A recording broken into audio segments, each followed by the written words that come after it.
I have been a trainee journalist at the Lancashire Telegraph for about 6 weeks now. It's up in the air because it's the way journalism is. You haven't just got one role anymore.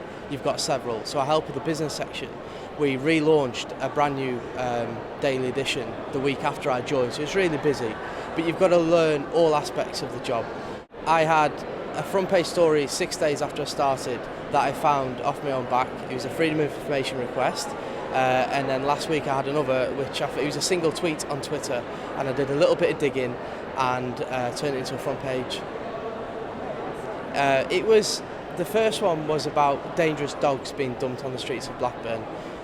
It had gone through the roof. I asked, how many had been dumped, and it turns out they were being trained to fight, and then because the owners couldn't handle them anymore, they were just being left on the streets.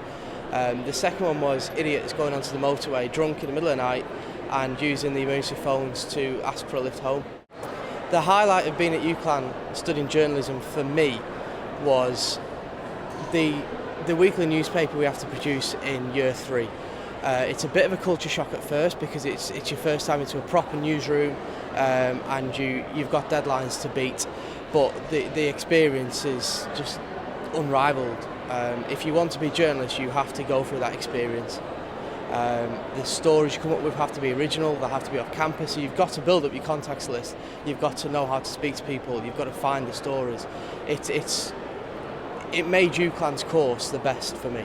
My advice to anybody thinking about going into journalism would be to go out and do journalism. You become what you do.